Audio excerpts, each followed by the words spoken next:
Monsieur le secrétaire général du syndicat national des agents de l'administration du commerce, Monsieur le président de l'amicale des commissaires aux enquêtes économiques, chers membres de l'amicale des contrôleurs du contrôle économique du Sénégal, en vos rangs et qualités, mesdames et messieurs, notre mobilisation de cet après-midi est un impératif. Vous l'avez effectivement mieux saisi que nous, car en répondant massivement à l'appel de cette conférence de presse, nous avons collectivement marqué notre accord avec la démarche du syndicat. Nous sommes également venus en ce lieu pour rappeler à l'opinion nationale et internationale les exigeantes urgences de l'heure. S'il y a une personne ici qui doute encore que l'administration du commerce est un endroit où tout est possible, qui se demande toujours si le rêve de nos anciens est toujours vivant, qui doute du pouvoir de notre ministère, cet après-midi, vous avez la réponse. Attendre, après plus de 6 mois, attendre comme si la prise en compte de nos préoccupations, ô combien est un fruit qu'on devait laisser nourrir avant de le cueillir. La patience n'a que trop duré. Chers collègues, si j'interviens aujourd'hui à cette tribune, croyez bien que c'est avec un profond sentiment d'humilité devant la difficulté du problème, comme devant l'ampleur des résonances qu'il suscite au plus intime de chacun de vous. Il se trouve que notre département ministériel aura été, en dépit de tant d'efforts courageux, l'une des administrations les plus marginalisées au Sénégal. Et je baisse la voix pour le dire. Et pourtant, ce n'est pas la faute du génie des membres qui la composent.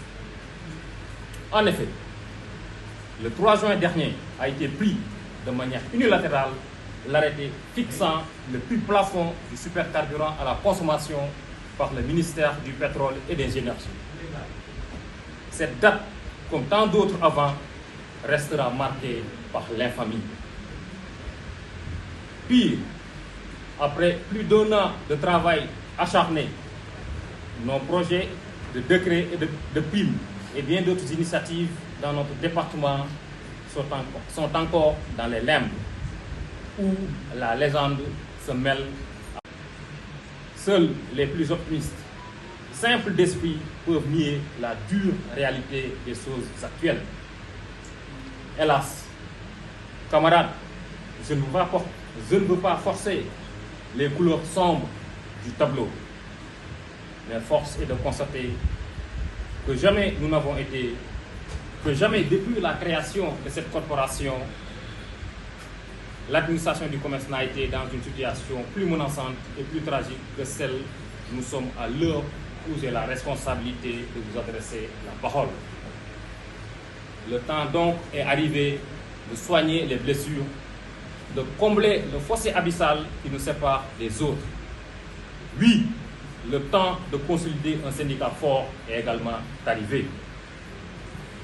Chers collègues, il y a 2 formes d'esprit. Il y a ceux qui acceptent que j'appellerai le soi des désespérés. Il y a ceux qui refusent. Il me soit permis d'espérer que cette auguste assemblée fait partie de ceux qui refusent. Aujourd'hui, nous pouvons clairement affirmer que ces forfaitures ne passeront plus. Elles ne passeront plus. Et je le répète avec la pastonaria, ne passera. En effet, du haut de mon jeune âge, lorsque j'ai dépouillé le problème de son aspect passionnel et que je suis allé jusqu'au bout de ma lucidité, j'ai constaté qu'il n'y a rien chez nos autorités gouvernementales qu'elles admirent autant que la force et rien qu'elles méprisent moins que la faiblesse, surtout la faiblesse syndicale. Qu'il leur soit dit que le flambeau est passé entre les mains d'une nouvelle génération d'agents du commerce. Qu'il leur soit dit que ce n'est plus